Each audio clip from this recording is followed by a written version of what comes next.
और अब बात करते हैं हमारी खास पेशकश 23 में प्रदेश 24 में देश की। प्रधानमंत्री नरेंद्र मोदी ने राजस्थान के सीकर से देश भर के किसानों को बड़ी सौगात दी है। आज से पीएम किसान प्रणाम योजना शुरुआत कर दी गई है और इसके साथ ही करीब 1.25 लाख पीएम किसान समृद्धि केंद्र राष्ट्र को समर्पित कर दिए गए हैं।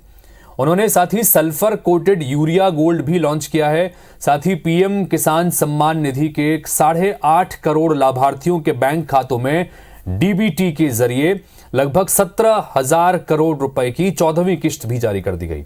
इधर मध्य प्रदेश में कल ही पूर्व मुख्यमंत्री कमलनाथ ने किसानों के लिए 5 गारंटी का ऐलान किया था कि उनकी सरकार आती है तो 5 गारंटी पूरी करेंगे, जबकि मुख्यमंत्री शिवराज सिंह चौहान डिफॉल्टर किसानों को बड़ी राहत दे रहे हैं। तो वहीं छत्तीसगढ़ में भी धान और किसान को लेकर पक्ष विपक्ष में लगातार खींचतान होती रहती है। यानी छत्तीसगढ़ हो या मध्य प्रदेश, किसान किंग मेकर की भूमिका में रहने वाले हैं, इसमें कोई दो राय नहीं है। आज इसी पर डिबेट होगी, लेकिन इससे पहले संबंधित बयानों को सुन लेते हैं कि क्या कुछ कहा जा रहा है।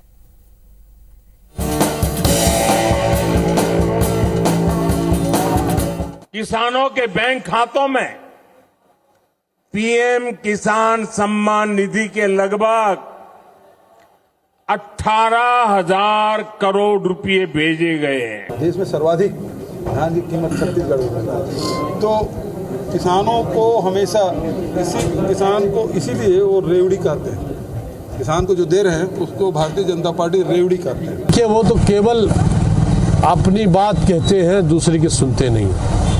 चाहे वो धान खरीदी में हो, चाहे और भी कोई योजना हो, केंद्र सरकार की योजना के बिना ये सरकार एक कदम भी आगे नहीं बढ़ा सकती। ये उसका खोखलापन है। निश्चित ही खेती और किसानी में एक अविस्मरणीय एक कदम है और मुझे लगता है कि पूरे देश की ओर से माननीय प्रधानमंत्री जी को हृदय से बधाई। पिछली बार भी यही हुआ था। जितने भी इलेक्शन गोइंग स्टेट्स हैं वहीं पर माननीय प्रधानमंत्री जी जाते हैं और निरंतर घोषणाएं करते रहते हैं क्योंकि वो चुनाव को फोकस्ड है।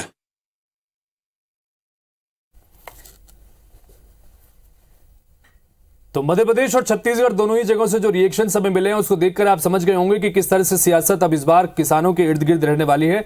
और इस पर बातचीत करने के लिए इस वक्त हमारे साथ में 2 मेहमान जुड़ रहे हैं। संतोष सिंह गौतम जी हैं जो कि उपाध्यक्ष हैं मध्य प्रदेश कांग्रेस मीडिया कमेटी के, और साथ ही हमारे साथ में अशोक बजाज जी जुड़ रहे हैं, भारतीय जनता पार्टी के नेता हैं छत्तीसगढ़ से। आप दोनों का बहुत बहुत स्वागत है। सबसे पहले संतोष सिंह गौतम साहब, आपसे शुरुआत करना चाहेंगे। प्रधानमंत्री किसान प्रणाम योजना की शुरुआत आज हुई है और देश भर में इस योजना की शुरुआत की गई है। सीधे सीधे किसानों को फायदा देने की स्कीम्स को लागू किया जाएगा। मध्य प्रदेश में भी कमलनाथ जी ने कल कहा है कि 5 अलग अलग योजनाएं हैं जो किसानों के लिए खास तौर पर करेंगे। किस तरह से देख रहे हैं पीएम की इस घोषणा को?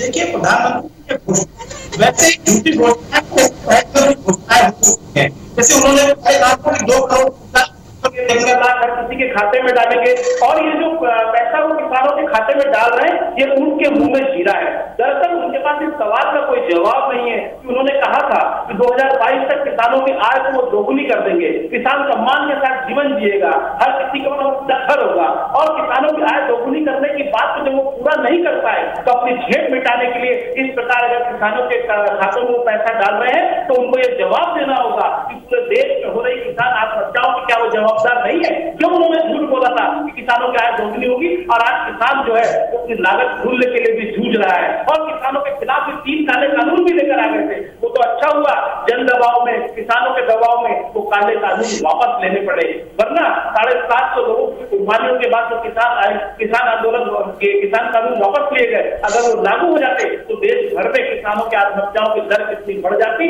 ये बड़ी चिंता का विषय है। लेकिन संतोष जी, अब तो किसानों के लिए सोच रहे हैं, इसलिए किसानों के लिए बकायदा पीएम किसान प्रणाम योजना की शुरुआत की गई है। 1.25 लाख किसान जो है किसान समृद्धि केंद्र पूरे राष्ट्र को समर्पित कर दिए गए हैं। यही तो मैं कह रहा हूँ, यही वो इवेंट है जिसके जरिए वो अपनी समस्याओं से ध्यान बचाना चाहते हैं। किसानों के ऊँट के मुंह में जीरा देकर क्या वो इस बात का जवाब दे सकते हैं कि उनकी आय दोगुनी क्यों नहीं हुई? लागत मूल्य के लिए भी किसान क्यों तड़प रहा है? क्यों अपनी फसलों को सड़कों पर फेंकने को मजबूर है? क्यों उनको मंडियों में उचित मूल्य नहीं मिल रहा है? क्यों खाद बीज समय पर नहीं मिल पा रहा है? क्यों बिजली समय पर नहीं मिल पा रही है? अगर इन सवालों के जवाब प्रधानमंत्री के पास नहीं है तो प्रधानमंत्री निश्चित ही किसानों को बरगलाने की एक और कोशिश कर रहे हैं। ठीक है, अशोक बजाज जी, किसानों को बरगलाने की कोशिश हो रही है। जिन जिन राज्यों में विधानसभा के चुनाव हैं, जानबूझकर उनको फोकस में रखकर ये किसानों के संदर्भ में काम किया जा रहा है केंद्र सरकार की तरफ से। अशोक बजाज जी क्या कहेंगे इसके ऊपर? पहली बात तो पीएम किसान प्रणाम योजना को राजनीतिक चश्मे से नहीं देखना चाहिए। कृषि हमारे देश की आर्थिक व्यवस्था की रीढ़ है और कृषि आधारित अर्थव्यवस्था के कारण भारत जो है मजबूत है। और आज माननीय मोदी जी पिछले 9 वर्षों से किसानों की आर्थिक हालत को मजबूत करने के लिए उन्होंने एक तो कृषि कल्याण मंत्रालय चालू किया और उसके बाद अब लगातार किसानों के लिए लगातार योजनाएं बना रहे हैं। किसानों को सस्ते दर पर खाद मिले, रासायनिक खाद मिले, किसानों को उनको सम्मान निधि मिले, इसकी चिंता हो रही है। आज लगभग 18,000 करोड़ रुपए का किसान सम्मान निधि आज उन्होंने जारी किया, जिसको ये लोग ऊँट के मुंह का जीरा समझ रहे हैं। वो वास्तव में ये किसानों के लिए सोच समझ कर बनाई गई योजना है। मोदी जी की प्राथमिकता में किसान है, मोदी जी की प्राथमिकता में गांव है, मोदी जी की प्राथमिकता में खेती किसानी है और मोदी जी चाहते हैं कि कृषि का उत्पादन बढ़े और हम अन्न जो उत्पादन कर रहे हैं उसको बढ़ाएं और हम अन्न का निर्यात करें। इस प्रकार की उनकी मंशा है। इसी सोच के अंतर्गत आज उन्होंने किसान प्रणाम योजना लागू की, जिसका व्यापक आज असर हमको दिखाई दे रहा है। अशोक बजाज जी, 2018 के विधानसभा चुनाव में कांग्रेस पार्टी ने किसानों की कर्ज माफी से जुड़ा एक बड़ा वादा किया था और उसके बाद में सरकार भी बनी, आपने तमाम चीजों को भी देखा और लगातार पिछले 5 साल के दौरान खासतौर पर किसानों पर भी इस राज्य सरकार ने बहुत फोकस किया है। क्या आप इसे एक चुनौती की तरह देख रहे हैं और इस ऐसी स्थिति में ये जो किसान प्रणाम योजना है ये बहुत फायदेमंद साबित हो सकती है? किस तरह से देख रहे हैं?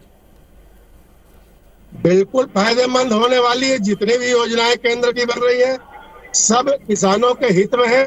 और जहां तक कर्ज माफी का सवाल है तो इन्होंने 100% किसानों का 100% कर्जा माफ नहीं किया है। ये झूठ बोल रही कांग्रेस पार्टी। इन्होंने सबका कर्जा माफ किया, केवल अल्पकालीन ऋण ही माफ किया है और जो मध्यमकालीन ऋण थे, जो दीर्घकालीन ऋण थे, वो आज तक किसानों के खाते में है। उसके लिए ये लोग सेटलमेंट योजना बना रहे हैं, वन टाइम सेटलमेंट योजना बना रहे हैं।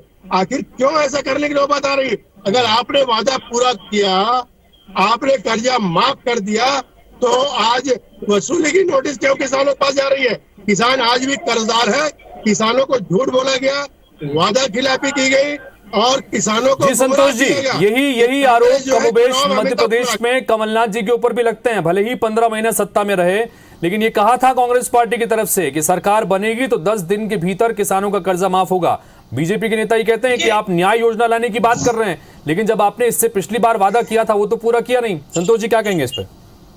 देखिए, भारतीय जनता पार्टी नहीं सकते मध्य प्रदेश के संदर्भ में जहां तक जो हमारा वादा था उसके अनुसार हमने 27.5 लाख किसानों की 11,500 करोड़ की कर्ज माफी की थी। और ये हम नहीं कह रहे, विधानसभा के पटल पर भारतीय जनता पार्टी के प्रदेश के कैबिनेट के कृषि मंत्री कमल पटेल ने विधानसभा के पटल पर स्वीकार किया था। ये रिकॉर्ड में है।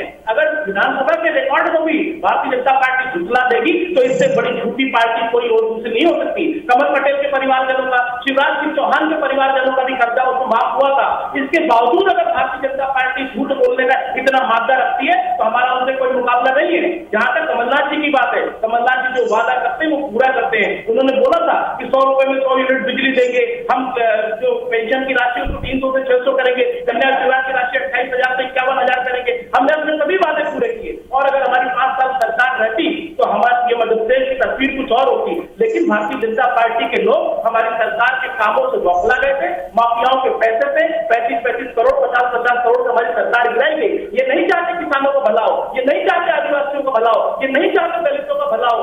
इनकी मनुवादी सोच जो संविधान के विपरीत चलती है, इसके कारण ये हमेशा जो जन विरोधी काम है, फैसले हैं वो लेते रहते हैं। नोटबंदी हो, जीएसटी हो, जिस तरीके के भी गलत फैसले ले सकते हैं, लेंगे। मैं तो एक चीज पूछना चाहता हूँ आपके माध्यम से, प्रधानमंत्री जी से पूछिए कि आपने जो वादा किया था 2022 तक किसानों की आय दोगुनी करने का, वो वादा पूरा क्यों नहीं? अशोक जी क्या कहेंगे इस पर?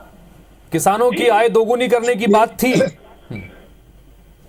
क्यों नहीं करता? किसानों की आय बढ़ाने के लिए, आय दुगना करने के लिए जो प्रयास हो रहे हैं, उसी प्रयास का ही नतीजा है जो कार्यक्रम योजनाएं बन रही है। इनसे पूछिए आपके कमलनाथ जी ने जो झूठ बोला था, झूठा वादा किया था, बताइए ना, आपने इतने कर्जा माफ किया तो सारे किसान क्या कर्ज मुक्त हो गए? क्या मध्य प्रदेश में, छत्तीसगढ़ में अब कोई किसान ऋणी किसान नहीं है क्या?